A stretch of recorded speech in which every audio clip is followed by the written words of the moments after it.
The topic of this evening's lecture is the Church's redemption and Jim Crow. Last night, I suggested that the political conflicts that led to the Civil War turned upon the question of slavery, and that in American experience, the question of slavery was always an intensely religious issue. I also suggested that the kind of religion energizing debates over slavery was broadly Calvinistic, especially in its direct movement from principles to public action as the normal procedure. In addition, I claimed that religious fixation on slavery during the antebellum and Civil War periods left religious consideration of race confused. And I asserted, on the basis of very little evidence, that broad patterns emblazoned on the national psyche by the crisis of the Civil War, which I am interpreting as a religious crisis and a racial crisis, as well as a political crisis, have shaped American politics to the present. Tonight, I hope to carry the story of race, religion, and politics from the immediate postbellum years into the early 20th century. As I do so, I'm pleased to confess my debt to a host of historians who have labored diligently to rescue postbellum American history from romantic myth-making on the one side and cynical debunking on the other. For subjects on religion and American life up to about 1865, I can rely a little bit on my own research into relevant primary sources. After that, I'm an unabashed and unapologetic synthesizer. But as such, I need to express tonight overwhelming gratitude to, among others, Daniel Stoll, Paul Harvey, Stephen Hahn, John Hope Franklin, Wayne Flint, Edward Bloom, David Blight, James Bennett, and Thabiti Anawabali.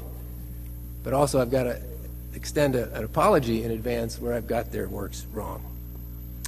The lecture tonight is making two historical points, one fairly straightforward, the other more complex. Both have to do with the enduring effects of the Civil War. The first concerns the new chapter in African American history that was opened by the war and the constitutional amendments that followed. The second concerns the broad range of consequences that occurred when, as a result of the Civil War, the evangelical religion of the antebellum period was unseated as a dominant force in national political life. In my judgment, the Civil War and its aftermath defined frameworks for political religious interaction, religious racial interaction, and political racial interaction that remained largely in place until after World War II, when the modern civil rights movement began to reconfigure the course of American political history. The long-term consequences flowing from the Civil War provide, in other words, the thick web of continuities from the age of Nat Turner to the age of George W. Bush. And so, first, a new era in African American history. The effect of the Civil War that most directly influenced the nexus of race, religion, and politics was the opening of space for African Americans to create, direct, and manage their own churches and other institutions. While the full political effects of that opening would not be apparent until deep into the 20th century, the energy displayed by blacks in the decades after the Civil War began a process that would, decades later, bring about a religious-inspired transformation of American public life. Organizationally, the Civil War was immensely significant for the opportunity it afforded African Americans to establish their own churches and educational activities, and also to create a literature for themselves. Church and school provided the foundation for the beginnings of a measure of African American control over African American destiny.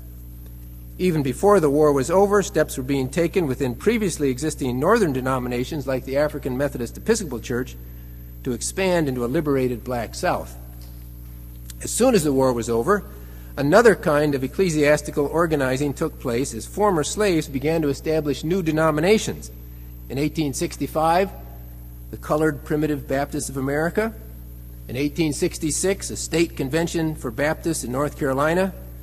In 1869, the Colored Cumberland Presbyterian Church. In 1870, the first general convention of the Colored Methodist Episcopal Church that pulled together the work of 5 state conventions. Links among the Baptist state conventions developed later, but within a generation, by 1895, the National Baptist Convention was up and running. Also, before the end of the century, black holiness churches organized themselves as the Church of God in Christ under the leadership of C.H. Mason and C.P. Jones. The cooperation of Mason and Jones did not last long, but when they divided a few years later, the result was a powerful black Pentecostal denomination under Mason, the Church of God in Christ, and a major holiness denomination under Jones, the Church of Christ Holiness. Stride for stride, alongside the emergence of black denominations, came black educational institutions. At first with the extensive help of the Freedmen's Bureau and of white Protestants from the northern denominations, but then under their own impetus, former slaves patronized, founded, and expanded schools at every level, from night classes for literacy to colleges and universities. In the early years after the war, the newly organized or expanded churches and the educational institutions joined the Republican Party in providing scope for public black leadership. As Reconstruction was overtaken by Southern white regimes, that scope shrunk back to only the churches and schools. But even as white repression drove blacks back into the institutions they had themselves created and controlled, African American publishing continued to expand. Within a generation after the war, the denominations were sponsoring a wide range of religious publications, but they were joined by other purveyors of books and periodicals that were exploring national politics, advancing strategies for self-help, and offering consideration of Africa and the possibility of emigration, among many other topics.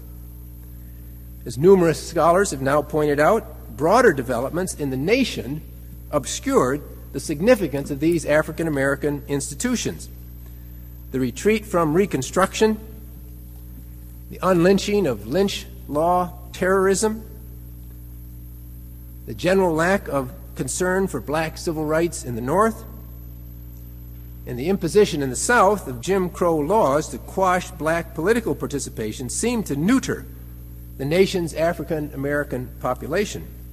The cri de coeur in 1900 of black novelist and social critic Pauline Hopkins reflected her dismay at the contemporary situation. "We thought," she wrote, "that with the abolishment of slavery, the black man's destiny would be accomplished. Yet today, a condition of affairs confronts us that abolitionists never foresaw. The systematic destruction of the Negro by every device which the fury of enlightened malevolence can invent. This new birth of the black race is a mighty agony. God help us in our struggle for liberty and manhood." Yet Hopkins' testimony, contained as it was in a novel written by an African American for a literate African American audience, showed, as did the lectures I quoted from 1900 from Francis Grimke last night, showed that beneath the level of national consciousness, black institutions and black spokespeople were now sustaining a lively black discourse for an expanding black audience. External conditions prevented that discourse from affecting the body politic as a whole, but in only a short space of time, it had been born, it had come into its own, and it was at least surviving. A key element in the emergence of black civil society was the strengthening of a distinctly African American religious voice. In point of fact, there never was a single African American voice, but rather a distinctly African American force field in which different religious expressions arose, merged, competed against each other, and provided an unusual measure of fruitful hybridization. This force field could be traced back into the early national and antebellum periods when African Americans, both slave and free, began to internalize Christian convictions and practices. The Christian elements that blacks accepted were usually taken over from evangelical revivalism.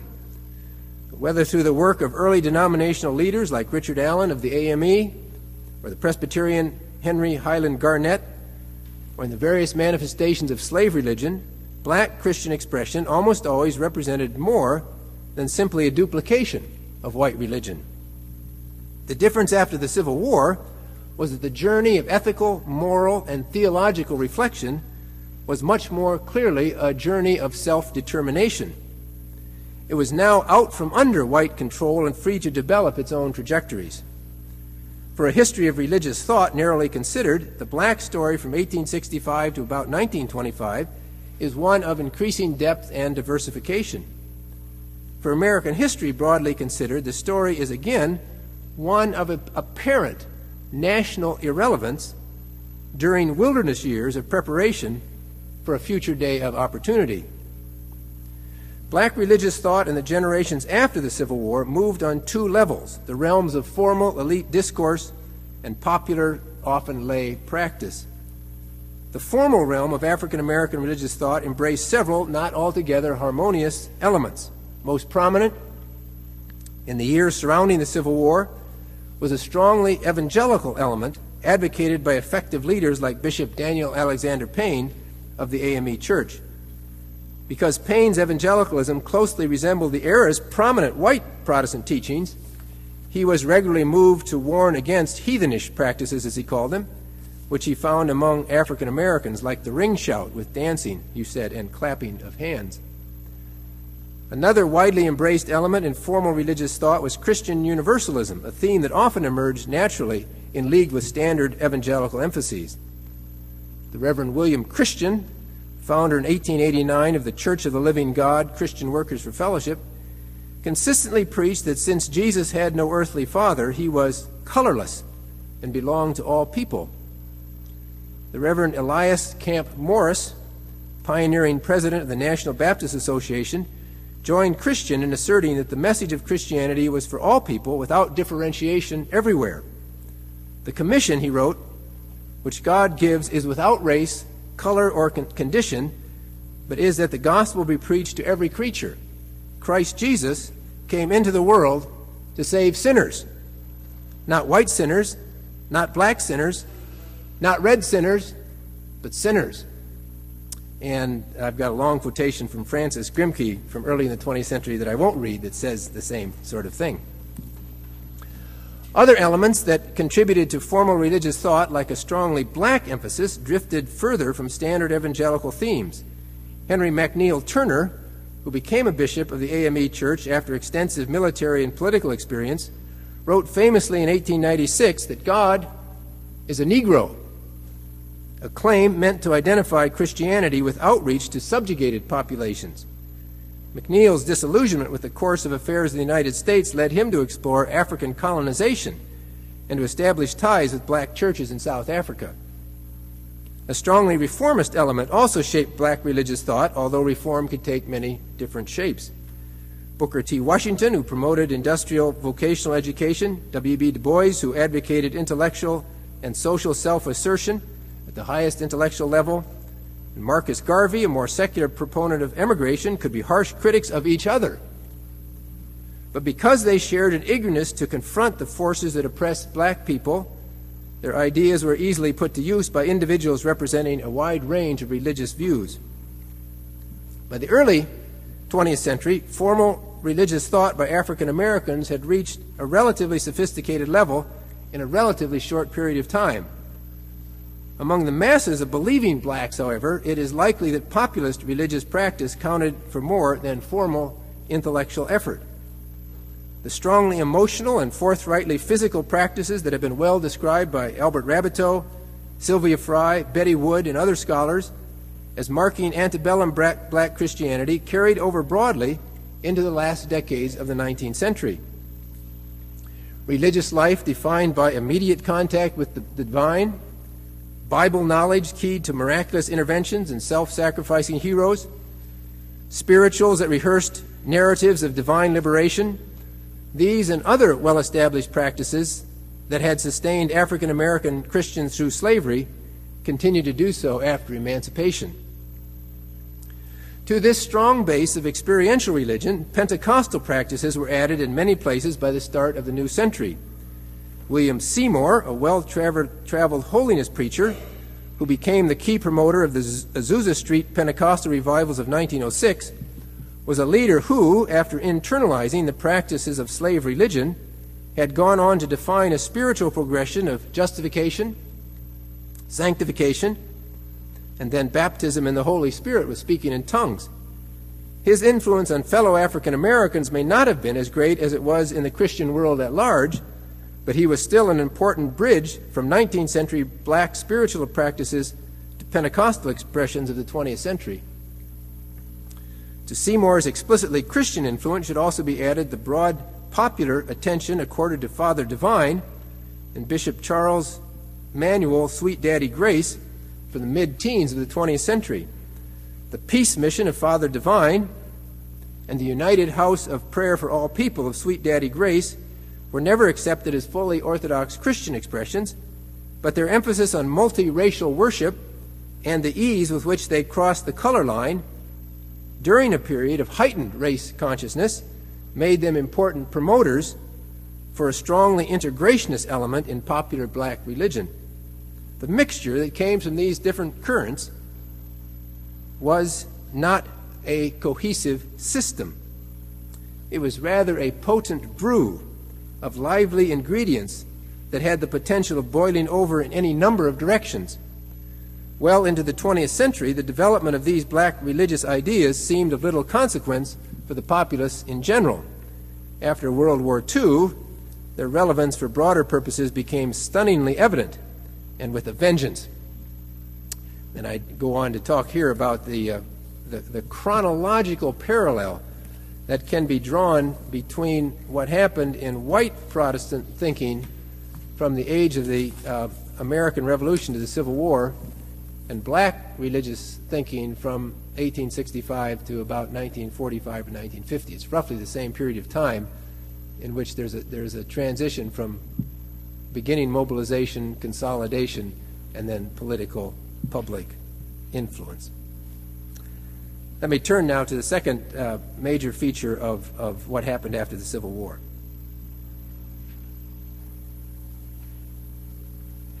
Where I think we can say that there was a new era for race, religion, and American politics.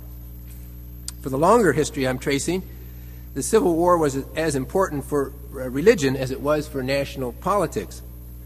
The evangelical Protestantism that had been such a force in the nation as a whole before the war certainly survived with considerable strength thereafter, but the era when evangelical priorities also dictated national priorities was over. When the Civil War unseated evangelical Protestantism as a dominant force in national political life, a wide range of consequences followed. Now the first of these.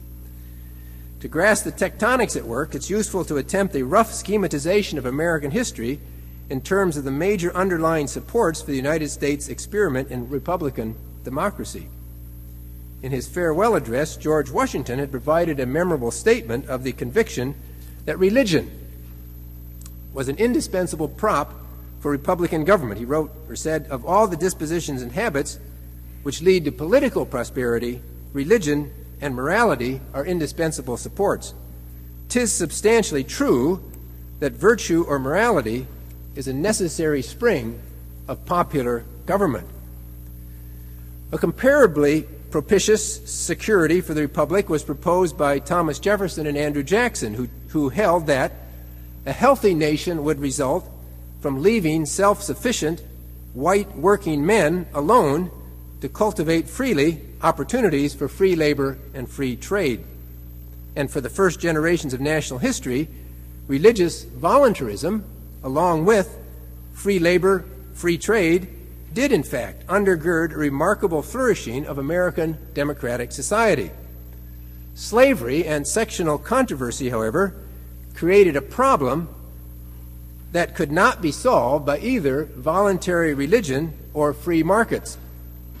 The solution, rather, was found in an active central government with far more authority than even Alexander Hamilton or the most ambitious Whigs had ever envisioned. But with the retreat from Reconstruction in the 1870s, market forces, largely untrammeled by religious influence, came to dominate the American polity. To be sure, by the end of Reconstruction, there were a lot of proposals for mobilizing the government, and a few of those eventually snuck through, like the income tax, and finally, just after the end of World War II, the 18th Amendment to decree prohibition for the whole country. That was an amendment that also received the united support of Protestant reforming agencies at a time when otherwise the Protestant world was busy dividing: white, black, modernist, fundamentalist, academic, populist. But compared to either the Civil War era or the period from the Great Depression onward, the years from roughly 1876 to 1932 witnessed a relatively ineffective national government and a diffused rather than concentrated religious influence on national affairs. The federal government moved back into the center of the picture with the New Deal, but not until after World War II did religion once again gain a measure of the national prominence it had exercised in the decades before the Civil War. But once it did arise, religion was a fractured presence, driving public life in contradictory directions, even though the two strongest national religious forces, as expressed in the Civil Rights Movement and then the New Religious Right, were both descended from the evangelical religion that had been such a dominant force in the antebellum period. The next point.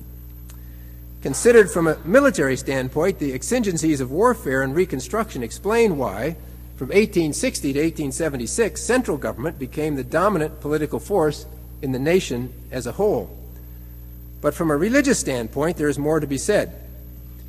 Evangelical Protestantism lost out in national political influence because while it had the strength to help divide the country over slavery, it did not have the intellectual or political strength to resolve the issue of slavery.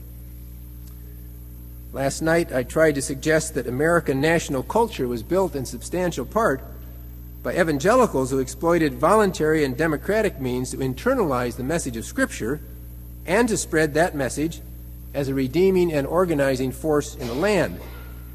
Yet in the run-up to the Civil War, democratic and voluntary uses of the Bible created an impasse. The means that evangelicals had employed to exert their authority in the culture failed before the unbridgeable chasm of opinion about what the Bible actually taught concerning slavery. Only because religious belief and practice had done so much to create the nation that went to war did that conflict result in such a great alteration in the national influence of religious belief and practice after the war. In the wake of the conflict, two great problems confronted the churches.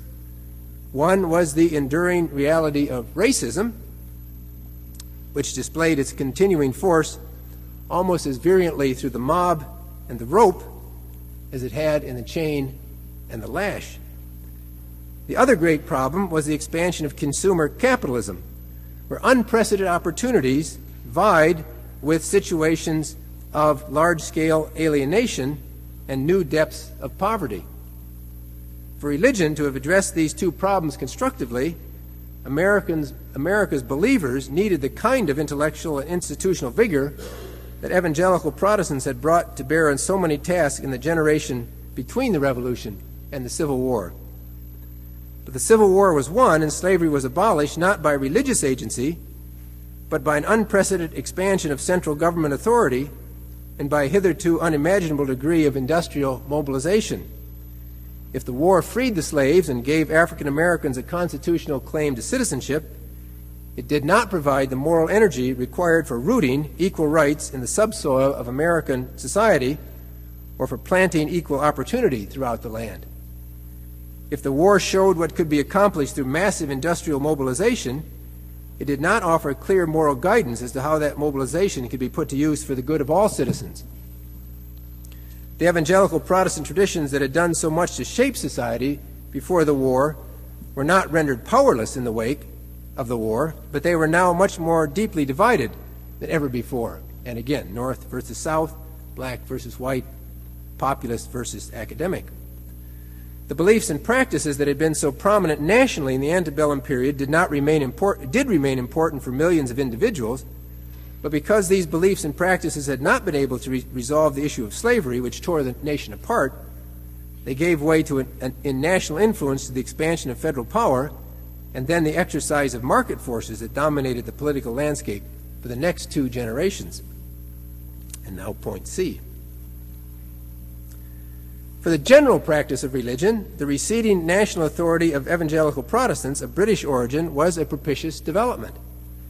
When this formerly dominant family of denominations lost predominance, it opened space for other religious communities to flourish in specific localities and to be accepted as Americans. There were, of course, some evangelical Protestants in the post-bellum years, Josiah Strong is one, who wanted to maintain Protestant dominance and even wanted to create a Protestant state. But there was never anything after the war like, say, the American Party of the mid-1950s that actually won state elections and sent a lot of people to Congress on a very explicitly anti-Catholic political platform. What happened rather after the American Civil War was that in Isaiah Berlin's terms, negative freedom to let people alone, won out over positive freedom, the freedom to do what you knew was right and to get it done. So, Protestants not of British origin, Roman Catholics, Jews, Mormons, Eastern Orthodox, free-thinking secularists, and a host of small religious bodies began to be genuinely at home in the land of the free. Significantly, and despite the desire of some in the evangelical denominations, the evangelical inability to dominate Catholics, Lutherans, Jews, and Mormons was mirrored in the white evangelical inability to dominate the black churches. Now, point D. With the relative decline of evangelical Protestantism as a national political force, the central government for a brief period became the dominant influence on national public life. During the war itself, the unprecedented demands of conflict pushed Northern Republicans reluctantly, and Confederates of all stripes even more reluctantly, to accept an ever-expanding power for the national state. After the end of conflict, and after congressional Republicans grabbed hold of the process from President Andrew Johnson, the national government guided Reconstruction by putting troops on the ground in the South, by coordinating the efforts of Northern and Southern voluntary agencies, and by taxing the whole country to pay for this exercise of national authority. So long as central government retained the capacity to act nationally, it was conceivable that the removal of slavery accomplished by the 13th Amendment, 1865, could go forward to address the even more difficult task of guaranteeing civil rights to citizens of all races. The 14th Amendment of 1868 announced such a guarantee is applicable to all persons born in the United States, including former slaves. It boldly proclaimed that no state was to make or enforce any law which shall abridge the privileges or immunities of citizens. And it decreed that no state was to deprive any person of life, liberty, or property without due process of law, nor deny to any person within its jurisdiction the equal protection of the laws. This is 1868. Shortly thereafter, the 15th Amendment of 1870 went even further to guarantee the right to vote for all male citizens regardless of race, color, or previous condition of servitude.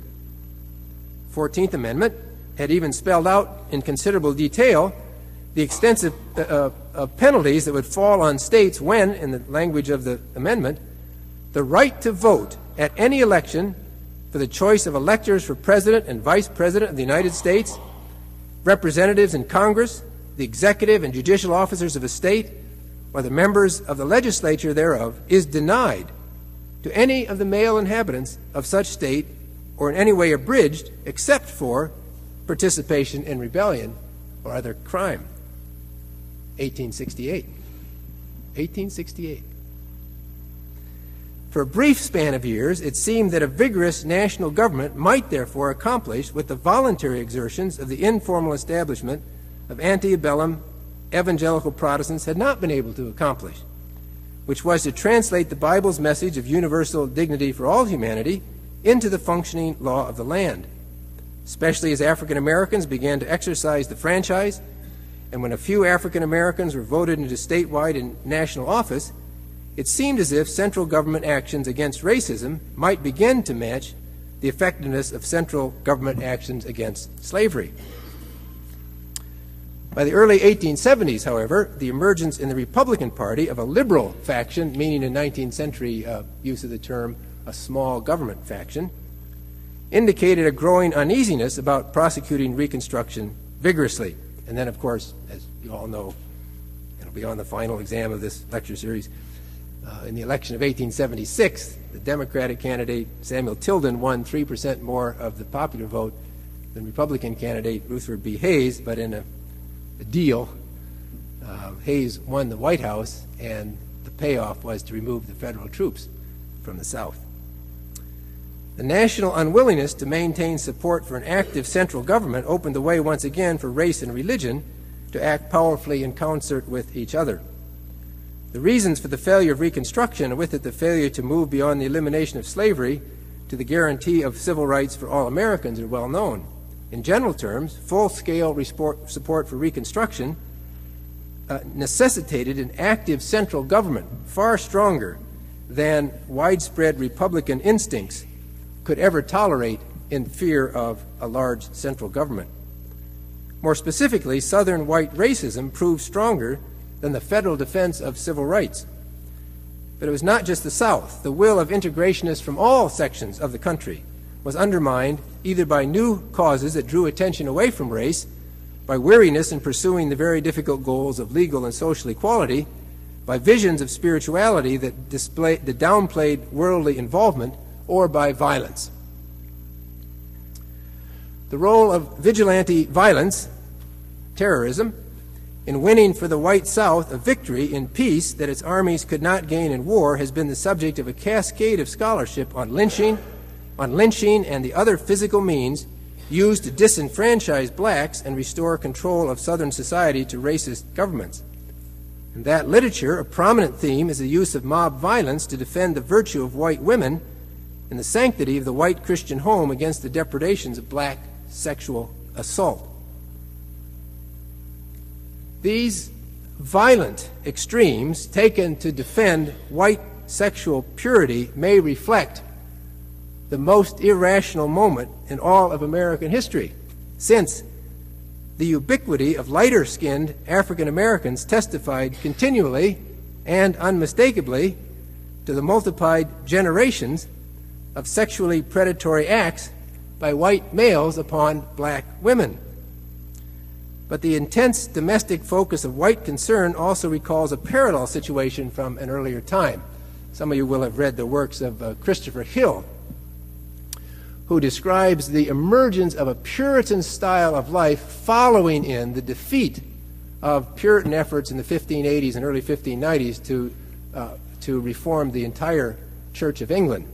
The parallel here is that in the defeat, in the aftermath of the defeat of the Civil War, there were white concerns to protect the only domain that was now left free from broader outside forces, which was the domestic sphere. The difference between the Puritan and the antebellum Southern experience is that the Puritan spirituality that was developed in the wake of the failed Puritan effort to reform the entire Church of England led to a dynamic kind of Puritan spirituality that continues to affect wide areas of the world to this day, whereas the Southern concern for domestic purity had no particular impact elsewhere in the world after it had run its course. Along with the willingness to use extra-legal violence, a widespread willingness to use traditional evangelical religion in opposition to Reconstruction also played a very important part in bringing the exercise of central government authority to a halt. On the religious contribution, what was called at the time the redemption of the South, a number of authors have made outstanding contributions. What James Bennett, Edward Bloom, Gaines Foster, Paul Harvey, Rusty Hawkins, Donald Matthews, W. Scott Poole, Daniel Stoll, and others have demonstrated is that religion, North as well as South, played a very large part in bringing Reconstruction to a close and in restoring white racist regimes to power. The actions were usually passive, as pastors and church leaders stood by silently while the Ku Klux Klan, the Knights of the White Camellia, and other organized mobs menaced, assaulted, or murdered African Americans who were attempting to take up the opportunities guaranteed by the 13th, 14th, and 15th Amendments, or the whites who, however cautiously, supported their efforts. Occasionally, church leaders could be more active, as when John Ezell, a Baptist minister in Spartanburg County, South Carolina, joined the local Klan in mob actions against white and black Republicans, only to repent later before a court with the admission that he did not believe he was safe outside the Klan. From the North, the willingness of well-known public religious figures like the evangelist Dwight Moody or the temperance advocate Francis Willard to sacrifice black civil rights to other religious goals made their own important contribution to the redemption of the South. Until the mid-90s, and despite a willingness to speak before black audiences, Moody segregated the crowds who came to his meetings. With Willard and many other prominent religious leaders in the North, Moody also placed a great deal more emphasis on sectional reconciliation than on the continued fight against racial discrimination. In this, they were reflecting a major consequence of the war between the states. I mentioned last night that the war effort had encouraged views of providence that became fixated on the divine calling of the United States. The result in religious terms was what David Blight has described for the nation as a whole. North-South reconciliation trumped efforts to reform attitudes and practices in all regions of the country and left African Americans, even the hundreds of thousands who had fought in the Union armed forces, on their own in the face of local discrimination. I think it can also be said that the brand of Christianity that was promoted by Dwight L. Moody, though it had very considerable strengths, and actually, since I'm sort of that religion myself, think that there's much good to be said for it, also suffered, however, in some of its emphases on otherworldly spirituality, predictive prophecy as opposed to prophecy about the present, for example. Parts of the Protestant world that did retain an interest in social justice did not always include racial matters in those concerns. Notable social reformers who otherwise exerted unusual efforts at embodying biblical values in the reforms regularly turned aside from racial problems. William Jennings Bryan, who is in my view the era's most consistent political Christian, may have hinted at the need to address racial injustice, but the hint was overwhelmed, or any desire to hint, by the need to maintain good relations with the Democratic power base in the South. Walter Rauschenbusch, the era's profoundest theologian of the social gospel, saw much in American society that needed the rebuke of Christian reform, but he was strangely unconcerned about race. From all sides of the well-established American Protestant world, in other words, came silence, complicity, or active assistance to the redemption of the South. Religious cooperation with the imposition of Jim Crow extended well beyond the Protestant world, however, and this fine study published by Princeton University Press, one of the sponsors for tonight's lecture, by James Bennett, shows how in the Catholic parishes of New Orleans, a long-standing tri-racialism, black, Creole, white, gave way and was forced into a biracialism that reflected a growing hardening of racial categories.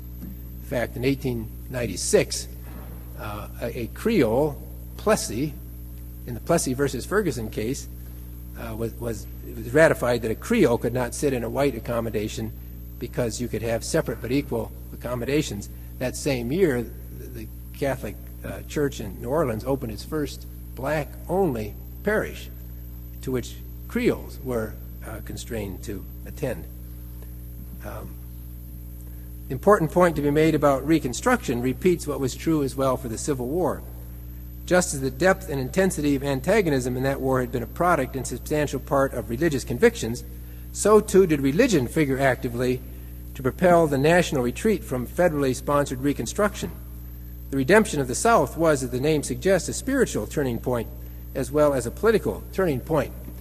And I've just got to stop and say that the use of this term redemption was ironic in a way that almost no one could realize at the time, because in 1760, the very first published work by an African American, by James Hammond, right? Jupiter Hammond, a slave in Long Island. The very first work by an African American used the term redemption in a different sense. Salvation comes by Jesus Christ alone, the only Son of God. Redemption now to everyone that loves his holy word. Well, the next point.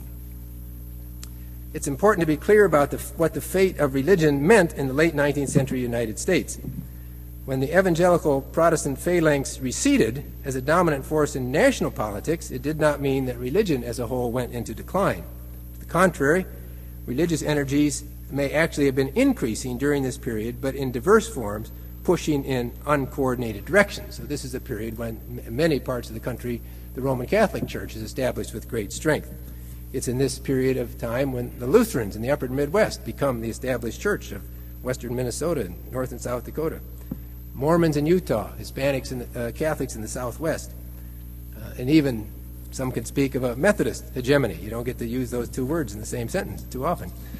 But a Methodist hegemony from Delaware to Kansas in the north of the South and the south of the North. But of course, the strongest regional concentration of a specific religious tradition was the former Confederate South. The Civil War that broke the national power of evangelical Protestant movements of British origin enabled these same movements to exert a new kind of power throughout the southern region of the country. As recorded by the 1890 census, the states of the former Confederate South registered the strongest concentration of any religion anywhere in the country.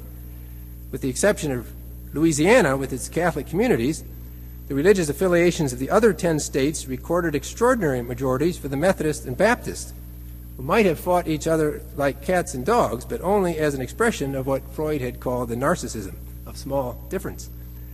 Thus, in 1890, Methodists and Baptists made up over 90% of the church population in Georgia and Mississippi, and over 70% in the other 8 former Confederate states. The religious transformation brought on by the Civil War actually solidified the place of more or less sectarian evangelical religion in these states, even as it diffused evangelical influence in the nation as a whole. The effects on political life were considerable, especially in the South, where the white churches played such an important role in throwing over Reconstruction, but where the black churches would later play such an important part in throwing over Jim Crow.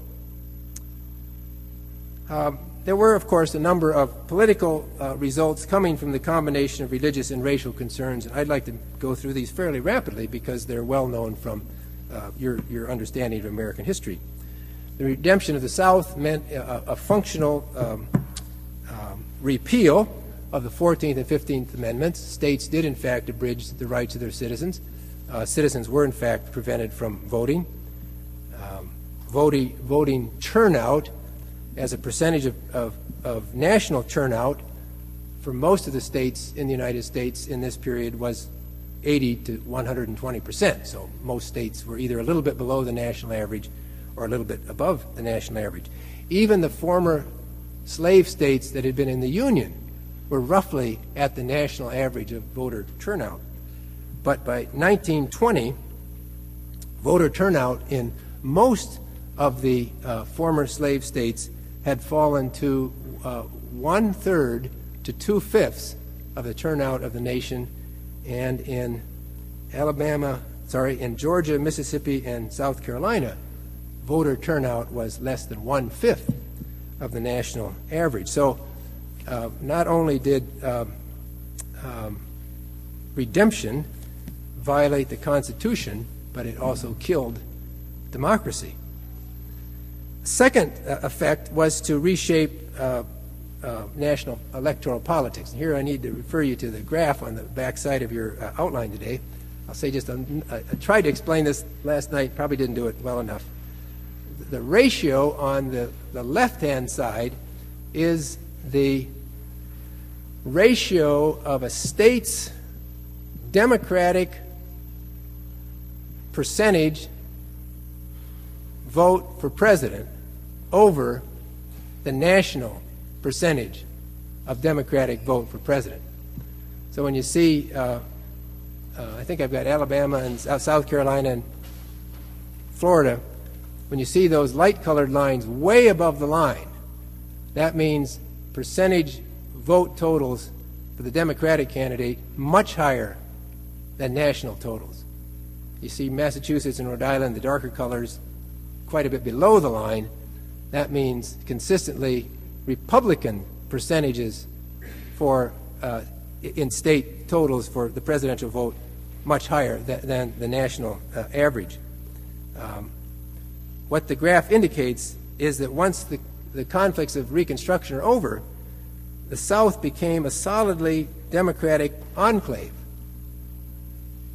The Democratic nominee for president started out with half the electoral votes needed for election. And of course, the Republican candidate started out with all the electoral votes in states that were nervous about the Democratic lock on the South. But there was a greater political effect, it seems to me, than even this regional division of the country.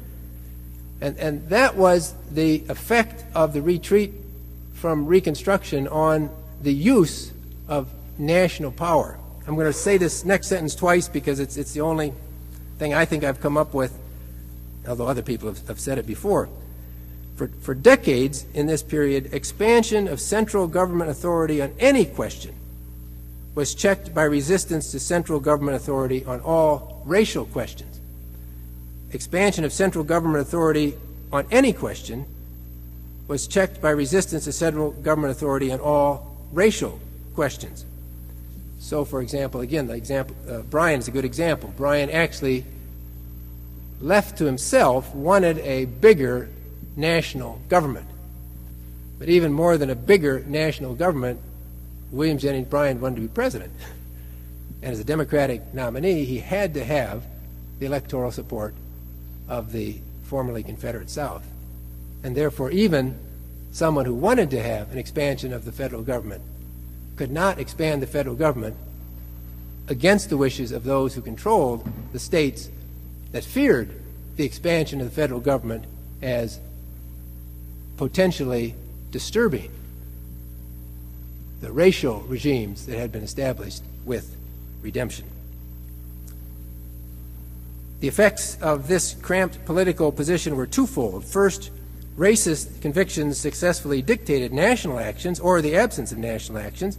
Second, racist convictions successfully preempted a general debate on whether and how national government power should be used. So long as the racist regimes buttressed by Jim Crow laws prevailed, few such debates took place. When in the 1950s and 60s, civil rights reform finally broke through and restarted the debate on the use of central government authority, the discussion that resulted continued to bear the impress of this long history. I'm going to skip this section for implications. Of course, wonderfully interesting stuff, but it's too complicated to go into. Let me then say just a word or two of conclusion. The religious, racial, political effects of the Civil War were extremely far-reaching. It was especially important that central government authority succeeded in reuniting the country and in making slavery illegal, but that it failed to dislodge systemic racial discrimination. Only a massive federal presence maintained vigilantly for a long time might have rooted black political participation and black legal equality deeply enough to withstand the tempest of reaction. In the event, the tempest, which in some parts of the country were very intense, won out over central government actions, after which central government inaction facilitated the process by which racial discrimination and racial prejudice, even in the absence of slavery, worsened from the 1870s for more than the next half century. The failure of the central government to move effectively against racial discrimination was not exactly caused by the failures of antebellum evangelical religion during and after the Civil War, but that those weaknesses of antebellum evangelical religion were everywhere factors for the weakening of central government action during Reconstruction and its caving in to the so-called redemption of a white racist South. That result was everywhere a factor in the retreat of the national religious bodies from advocacy on behalf of African Americans. But then also, and it's the topic which I'll begin with tomorrow night, but also, when the hegemony of white evangelical Protestants gave way, it helped create enough free space for a distinctly African American form of experiential, quasi-evangelical, universal, and reforming Christianity to get up from its bed and walk. Thank you.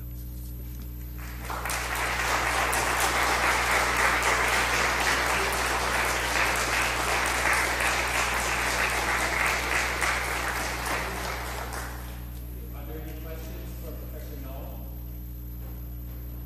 I think we have someone here with a microphone who can come around. You were saying that the political decline of evangelicalism opened up new space for other groups to be considered Americans. But in my own research, looking at home missions movements from 1880s to 1920s, Americanization and Protestantization seem to sort of be synonymous terms. So I'm just wondering, and that's sort of backed up by the federal government and Indian policy and some other things. So I'm wondering, considered American by who? Right. Very nice question. What I tried to say was that the change precipitated by the Civil War was in the national direction of political life by these evangelical groups. Now, the case of Indian activity is a good counterexample. The comparative issue, which I think I mentioned very briefly in the talk, was to take, for example, the American Party of the 1850s and to see that its blatantly anti-Catholic, anti-immigrant position led not just to a voluntary movement, not just to the kind of Americanization equals Protestantization that you referred to, which of course continued, may continue still to this day in some parts of the land, but led actually to a political payoff in the election of the entire Massachusetts state legislature. I think half the Connecticut one, 30 or 40 representatives to the National Congress. Had there not been the Kansas-Nebraska Act, there may have been a know-nothing presidential candidate who came close to winning the election in 1860. And there was nothing like that, even from the American Protective Association, even from Josiah Strong. Although more evidence in the weight of your question comes from the really fine scholarship of Gaines Foster on the efforts to Christianize America after the Civil War, which included serious proposals that actually were brought up in Congress, never, I don't think, passed, to amend the Constitution to make sure to put Jesus, God, and the Bible in the preamble of the Constitution, which were, of course, very seriously Protestant enterprises. Still, comparatively speaking, the Catholic Church doesn't care what Josiah Strong is doing in Chicago, Boston, New York, Philadelphia, Louisville, Baltimore. The Mormons in Utah only begin to care about that sort of thing when they apply for statehood and want to get their senators situated. The Lutherans, they could care less up there in Minnesota. So, yes, a very nice point, but as I keep worrying about, this is supposed to be a short history, and short histories just are death on nuance.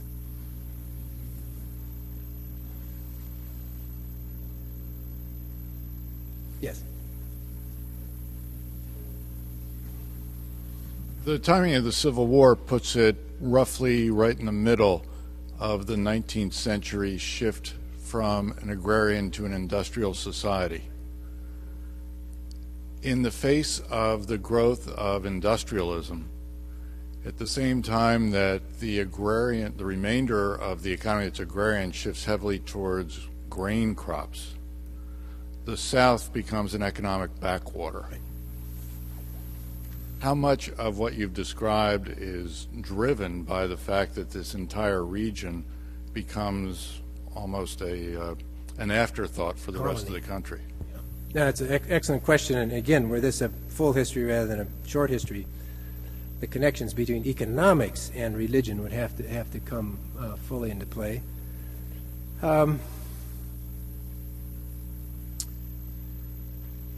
However, I think what I would say is that the kind of creativity that was seen in several sorts of religious or quasi-religious efforts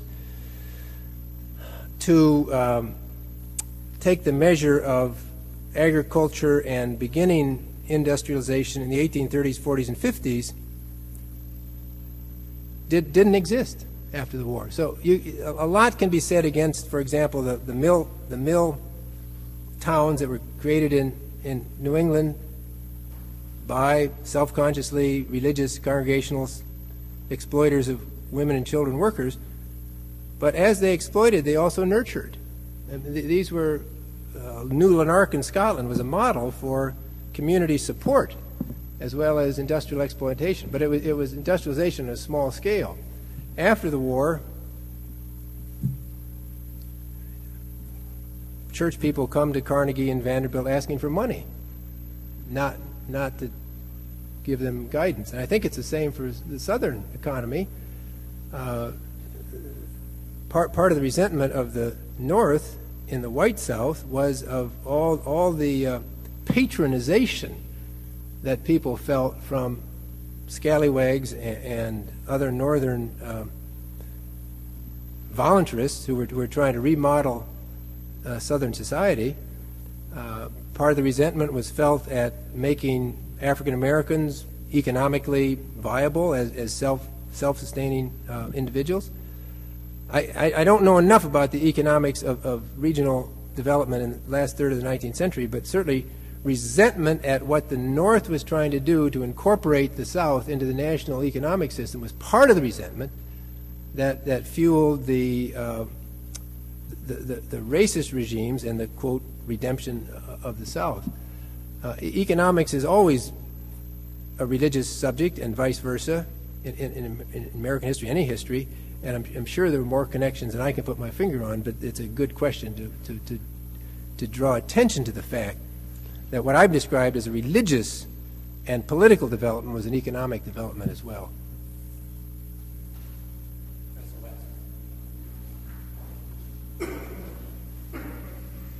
Thank you very much for your presentation. I was wondering what happens when you bring empire in. I was intrigued by your claim about central government being resisted when it comes to protecting rights of blacks and so forth. And yet at the same time, you got 6 million peoples of color who are being subsumed under U.S. aegis, as it were, in Guam, Hawaii, Cuba, and so forth and so on. So it looks as if you've got economic interests and white supremacy allowing central government to be very activistic when it comes to overseas expansionism, and yet at the same time you got white supremacy and economic interests curtailing the central government being active in regard to protecting the rights of black folk and others. What happens when empire comes in, given the fact that this is the age of imperialism? Yeah. Well, empire is a very interesting theme in this last third of the 19th century.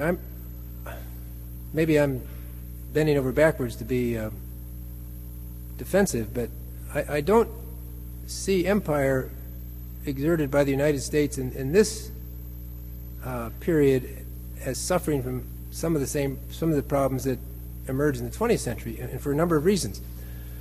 One reason is that the world's greatest imperial power during this period was still the United Kingdom, and as really remarkable set of works by people like Andrew Porter have shown, British Empire combined callousness toward lower orders with remarkable altruism toward lower orders. I think of the missionary movement, which can certainly be criticized for all sorts of imperial problems, but which also in the mid to at least toward the end of the 19th century included a full and meaningful application of Henry Venn's principles of self-propagation, self-determination, self-funding, and then the Nevius principles, John Nevius, and the Nevius-Venn principles, I think, were actually an empowering kind of imperialism that survived in some parts of the world close to the turn of the 20th century or beyond. What I think, where I think that pointing to empire is very important, and because it supports, of course, my thesis tonight, is in the effect of thinking of the United States, North and South now rejoined, thinking of the United States as having a divine mandate in the world.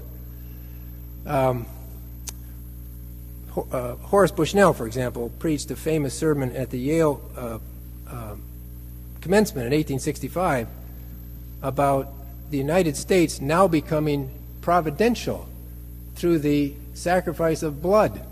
And he lived long enough to become a kind of promoter of the reuniting of the North and the South in order to fulfill the God-given destiny in the world by the United States. My reading of that trope is that most humans can only sustain one or one and a half overpowering biblical tropes at one time.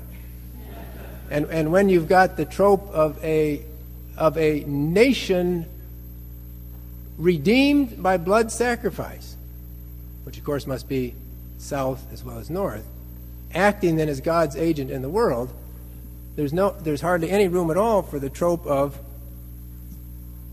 God made all people of one blood. Last night I mentioned that during the election campaign of 1900, William Jennings Bryan did actually pass on, he didn't exactly endorse it, but he passed on a pamphlet done by an African-American organization supporting the rights of Filipinos and saying, in effect, we know what it's been like to be subjugated by the United States of America, and we sympathize with you Filipinos, which would be an incident supporting your question. I want to hold out a little bit of sympathy for the honesty and the altruistic intentions of someone like the Bible-reading William McKinley, who, in a phrase that's been widely lampooned, said that he was going into the Philippines to help our little brown brothers. Today, you couldn't get away with that and shouldn't get away with that. In 1897, that might have been not such a bad, relatively speaking, platform, especially if the competing motive for Western expansion was a scientific polygenetic theory that treated the Filipinos not as little brown brothers, but as a different species of animal altogether. So, again, as with the question of Protestantization, relatively speaking, I don't think we have in this period some of the gross problems of imperialism, and we have, I think, some of the more altruistic, some of the more universal Christian counter moves by what would today be recognized as the more enlightened elements of the missionary movement. Well, because of the hour, I think maybe we should put an end to Can we take one more here? Yeah. Of course, one more question. I think we have a microphone coming. I'm not one to speak so obscurely. Do you believe that our country's political duress is due to, right now, the political duress right now, is due to race, especially that of the terrorizing of the African-American people, speaking religiously, of course? Yeah. Do I believe that, contemporary, well, that's a wonderful last question, because I can say, come back tomorrow for the last, and I'm an academic, so I'll say yes and no. Thank you very much. So please join me.